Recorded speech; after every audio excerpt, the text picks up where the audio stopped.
Hey, welcome to a new album review, and today one might be a little bit late, more on the tomorrow side at this point, but it happens, I guess, when your sleeping schedules are completely ruined. But I bring you yet another album, and today, guess what? YouTube algorithm blessed me again, so I was like, yeah, sure, I'll check that out, and I was like, oh, okay, actually, that's good enough.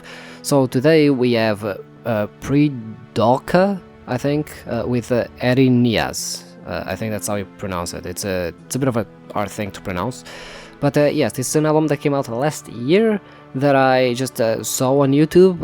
It was recommended to me, and I was like, oh hey, that artwork looks really cool. It's an hour long. Yeah, okay, let's check it out. See what it's about. And essentially, it's a basically EDM album.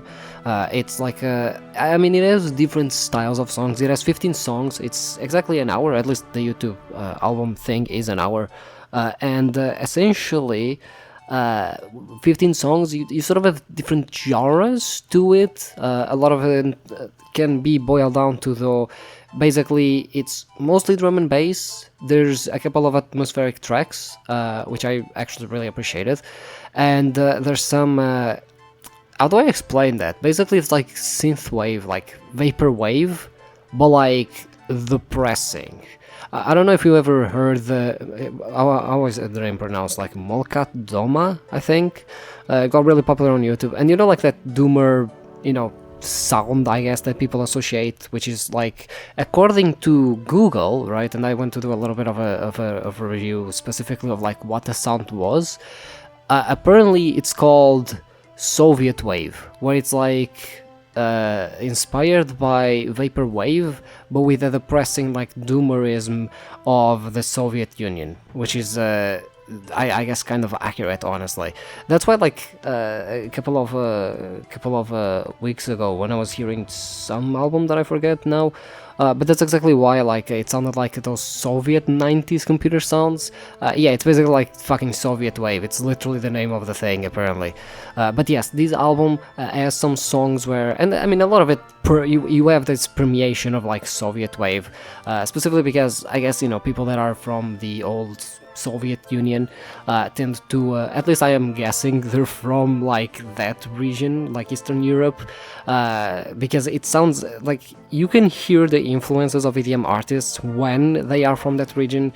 You can almost hear like a lot of the sort of vaporwave, synthwave thing, but with like that depressive tone, which creates a really interesting sound of, it's sort of like, funky in a way. It's not funky, but it's like, it's sort of upbeat, but it just sounds depressing as fuck, and I just find that type of sound, like, first of all, I actually find it very catchy. I enjoy it quite a bit.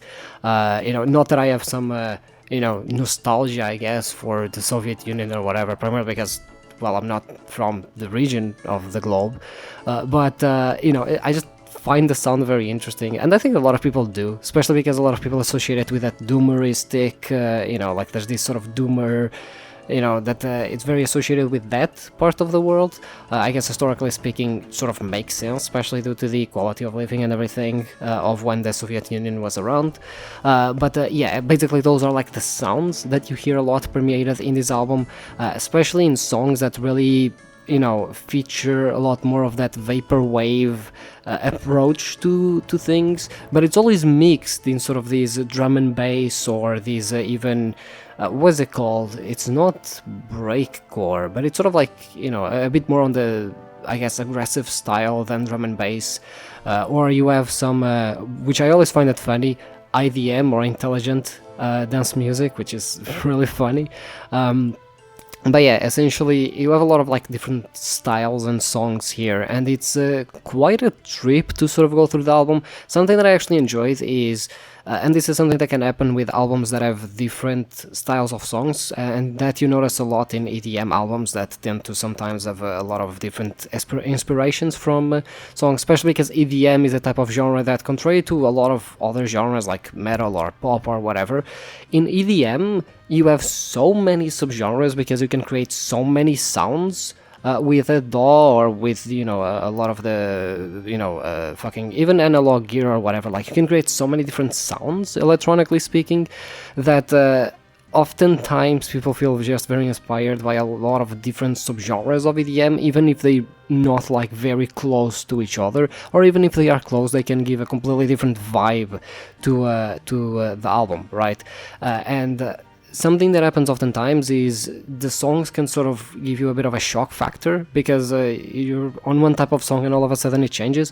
In this album, for the most part, songs actually transition somewhat well, in the sense that like you never have a atmospheric song and then right after that you have sort of like a like a sort of breakcore song, like the songs are never like, oh, atmospheric, super aggressive, like usually there's like a more intermediate song that is a bit more, like drum and bass usually inspired, and then you go to the more aggressive song, right? And then you sort of slow it down again, right? But it's sort of like you have that transition between the songs, not that there's actual, sonically speaking, a transition between songs, but more so that the song sound types and the way they make you feel sort of offer a nice transition between songs. So it's not, like imagine hearing, like I don't even know any band necessarily, but like imagine listening to, for example, Trivium, Trivium's, let's say, Until the World Goes Cold, for example, and then hearing a song from In the Court of the Dragon,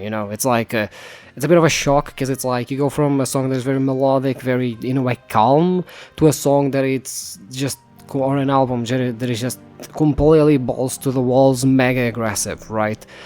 So sometimes you can sort of have that shock within, again, especially most prominently in in EDM albums, because again, EDM just has so many different styles, but here that's actually really nice. There's that sort of, snaggly transition. It's sort of like a little roller coaster that, it's sort of, makes you go on a little bit of an adventure, but it never feels like very scary or that it's gonna kill you or anything like that, But yes, I was also quite impressed, especially at the beginning of the album, with how clean most of it actually sounds. And a lot of shit is actually like really catchy, something that I've noticed. Again, like, you sort of have a lot of mix between genres as well. Like I've noticed some of I was talking about the Soviet wave, but a lot of it also has sort of this drum and bass bit to it. For example, there's a couple of songs that sort of have those types of sounds. There's also points, especially towards the end of the album, with some songs that have sort of like the chip tune aspect to it, very like very computer type or like video game type sounds from like the 80s, 90s, you know what I mean? If you've heard chip tune, you know like what I mean in terms of like the sounds that I'm referring to. So overall, I think that there's a pretty decent variety in this entire album, and I think that in a way I got my fix, like I was a bit, like I'm always a bit, afraid of going into this type of albums and then not being like, not enjoying them or whatever, because the albums might be like too alternative for me or whatever, which at this point I should acknowledge that probably they aren't, because I just get interested by music, I guess. But there's an interesting variety. Overall, though, I think that as a whole, if you enjoy mostly IDM and drum and bass, and even some atmospheric, because even some of the drum and bass songs actually were more focused on like the atmospheric sides, because drum and bass tends to, especially drum and bass from the 90s, as sort of this dreamy aspect to it, because people then were like very fascinated with the future and the good things that the future would bring. And fucking 30 years later, and we're not doing so well, to say the least. But yeah, it's very like dreamy, so there's a lot of not necessarily synths, but there's a lot of like electronic soothing sounds alongside the drum and the bass. It's in the name, and a lot of songs here are also sort of have that aspect, especially some atmospheric more songs where like you do have the drum and bass, but a lot of the focus is on that sort of soothing atmospheric sound that the songs can actually bring. So yeah, honestly, overall, it's really nice. I think YouTube algorithm again.